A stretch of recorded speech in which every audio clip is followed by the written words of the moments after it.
Hey guys, Nick Biddle here coming at you with this week's Leadership Drip, starting a series on communication missteps and mistakes we can make. And what we're going to talk about this week is what you said, what I heard. Sometimes the crap coming out of my mouth makes perfect sense to me, but it may not make sense to anybody else. And this week we just finished up our German Feast and Auction for Corn Bible Academy. It's a little Christian school I support and a big part of. It's been in business since 1902, and we've got to raise a lot of money every year just to keep the doors open because tuition don't cover it. We don't get any help from the government or the state.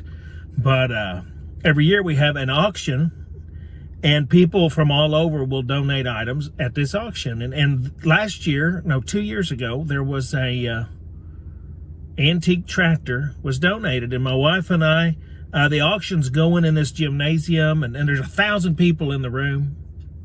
And people are also having lunch, and my wife and I had been working, and so we went through the line and grabbed our lunch. When we come in, the auction's going, and they are selling this tractor. Now, this auction will go on for about 3 hours, but this tractor was one of the bigger items on the auction block that day, and you can hear the auctioneer canter going back and forth, and people are excited, and somebody's bidding on this tractor, and I don't remember what it sold for, $10,000. It was up to $10,000, and I look, and I see Cruz.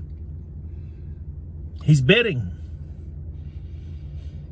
And I mean, this all happened so fast, and pretty soon, this kid won the tractor.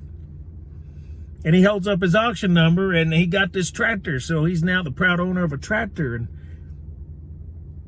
I'm sitting here thinking, what has just happened? I mean, did we just buy a tractor? I don't need an antique tractor.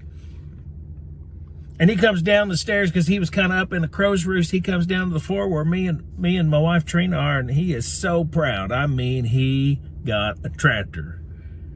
And I'm trying to figure everything out. Mama's pissed. I mean, she is ready. She's like, why is he buying a tractor? And he comes down so proud, and I said, who did you buy that tractor? He said, well, yeah. And I said, who'd you buy it for? He said, well, I bought it for Pops, which is my father-in-law. I said, Pops told you to buy a tractor? And I know Pops didn't tell him to buy a tractor. He said, yeah. I said, how much did he tell you to pay for this tractor? He said, well, just whatever it takes. I said, well, this don't sound right at all. And then about that time, Keith, Pops, my father-in-law, walks over, and he's confused. And I said, you tell him to buy a tractor? And he's like, no. I said, what'd you tell him to buy? He said, I told him to bid on a little memorial book. He said, I told him it was selling after the tractor.